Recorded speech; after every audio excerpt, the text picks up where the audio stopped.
আচ্ছা আপু, এই যে দেখলাম আপনার হাজবেন্ডের বাইকটা এখন আপনি অনেক যত্ন সহকারে রেখে দিয়েছেন, এটা কি কারণে? উনি এটা হচ্ছে আমার স্মৃতি, যেহেতু আমার হাজবেন্ডের বাইক, এটা হচ্ছে আমার স্মৃতি। হ্যাঁ, তো এই জন্য এটা আমি রেখে দিচ্ছি। ও আচ্ছা, এই বাইকটা কি কখনো বিক্রি করবেন না? ইচ্ছা নাই বিক্রি করার, বাকি আল্লাহ বর্ষা, আল্লাহ জানে। আচ্ছা আপু, সে তো না ফেরার দেশে চলে গেছে, সে তো আর এখন আসবে না। তো আপনি কি ভবিষ্যতে কাউকে চাচ্ছেন নাকি? এসব বিভ্রান্ত প্রশ্নতে না পড়ি, কারণ আমার ইচ্ছা নাই এগুলোতে। যত বাইক বেচার ইচ্ছা নেই, তার মানে বিয়ে শাদী বসার কোনো রকম কোনো ইচ্ছা নাই। তবে বাকি আল্লাহ বর্ষা, আল্লাহ জানে। যদি ওই বাইকটা কেউ আপনাকে ভালোবাসে, তাকে গিফট করে দিবেন? অসম্ভব। আমি এই বাইকটা রেখে দিছি যে পর্যন্ত যত্নশীল রাখতে পারি। যদি মেয়ে বিয়ে দেয় কোনো সময়, আল্লাহ পাক যদি হায়াতে বাঁচা রাখে, মেয়ে বিয়ে দিলে মেয়ে জামাই দিয়ে দেবো ইনশাল্লাহ। তো আপনার মানে হাজবেন্ডের জায়গা যদি কেউ নিতে চান, তো ওই জায়গাটা কি আপনি কখনো দিবেন না? আমার ওটা কোনো পক্ষে, আমার দ্বারা এখন আমি যেটা বুঝতেছি, আমার দ্বারা কোনোভাবে সম্ভব না এই জায়গাটা দেওয়া। তারপর বাকিটা আল্লাহ বসা, কপাল আল্লাহ কি রাখছে। কারণ আমি তো চাইও না যে আমার জামা দুনিয়া ছেড়ে যাক। এখন তো আল্লাহ নিয়ে গেছে আমার কপাল থেকে। এখন আল্লাহ আমার কপালে কি রাখছে আল্লাহ পাক ভালো জানে। এখন আমি তো বলবো যে আমি বিয়ে বইতাম না, সত্যিই আমি বিয়ে বইতাম না, আমার মনের কথা। তো বাকিটা আল্লাহ জানে। এখন পর্যন্ত তো 1 বছর হয় নাই, তো সামনের বছরে যদি আপনার মানে মতামত ঘুরে যায়, তখন কি করবেন? ওইটা তো বললাম যে আল্লাহ কি লেখছে কপালে, কার মন কোন সময় ঘুরায়, এটা বাকিটা সবই আল্লাহ পাক জানে। যে সামনে কি ভবিষ্যতে কি হইতে যাইতেছে না যাইতেছে, আমরা তো আর ভবিষ্যৎ বলতে পারি না। তো 1 বছর হয় না, 5 মাস চলতেছে। 5 মাসের ভিতরে এখন আমি ওই প্রথম দিনের মতোই কান্না করতেছি। যেদিন সে মারা গেছে ওদিনকে আমি যেমন হাওমাও করে কান্না করছি, এখন আমি সে একই রকম কান্না করি। তার কবরে যা শুয়েও আমি কান্না করি।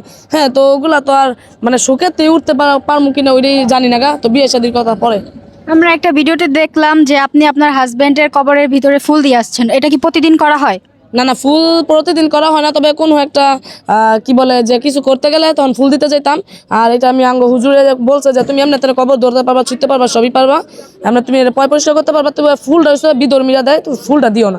তো এখন বলছে যে ফুলটা দিব না গা। আর আমি তো যাই ভিডিও করি না, আমি তো একলা যাই, কারণ ইমোশনের যে জিনিসটা এটা ভিডিও করার মতো না। ওই একটা ভিডিও আমার ছোট ভাই করছিল, ওই ভিডিওটি আমি সার্চ করতে অনেক ভিউ হয়ে গেছিল গা। এখন এইসব ভিডিও করলে ভিউ হইব ঠিকই, তবে আমার ইমোশনটা আগের মতো কাজেই তো না গা। তো এখন যে আমি কবরে যা শুয়ে কান্না করি, ওগুলো কিন্তু কেউ দেয় না। আমারটা আমি একলা যাই, একলা করি যা করার। এখন কেউ লইয়াও যায় না, একলাই যাই যে সময় যাওয়ার। এই যে আপনার হাজবেন্ডের শূন্য স্থানটা, এটা মনে পড়লে তখন আপনার কিরকম লাগে? মানে আমি যে সময় ভাবি, আমার ফোনের মধ্যে ওয়ালপেপার দেওয়া হচ্ছে ওনার ছবি, আমি যে সময় ভাবি সে আমার জীবন আর আসবে না বা তার সাথে পথ চলা হবে না, কোনো সময় পাবো না, তো তখন মানে ভিতরে আচমকা একটা চিপ মারে, অটোমেটিকলি চোখ দিয়ে পানি পড়া। যতই খুশির মধ্যে থাকি তখন আর আমার এই খুশিটা লাগে না, আমি অটোমেটিকলি কান্না করতে এই বাসায় চলে যাই। মানে অটোমেটিকলি অন্যরকম একটা ফিল হয়ে যায়। কমেন্টে তো অনেকজন বলে যে আপনার কারণে নাকি আপনার হাজবেন্ড মারা গেছে, এই বিষয়ে কি বলতে চান?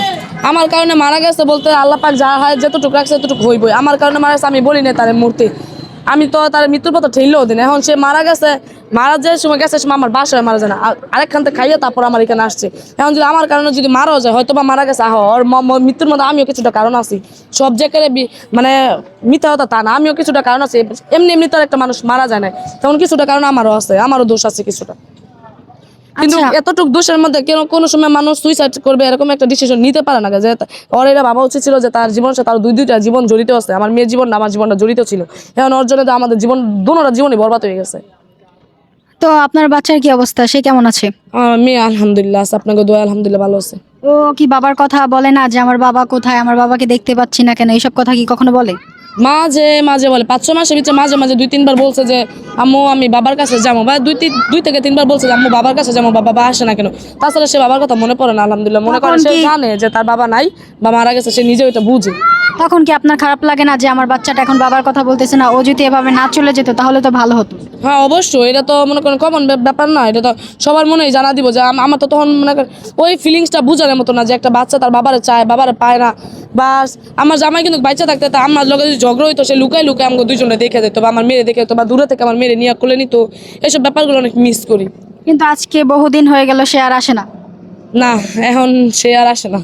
মনে মনে তার সাথে কি কথা বলা হয়? অনেক, মানে কল্পনাতে চোখ মুজে মনে হয় যে সে আমার সামনে দাঁড়ায় আছে। আমি নিজেই আলমগীর শাস্তাছি, আমি নিজেই শাকিলের শাস্তাছি, সাই যে দোনোজনের সাথে মানে ডাবল পায়ে কি বলে যে ওইভাবে কথা বলতেছি।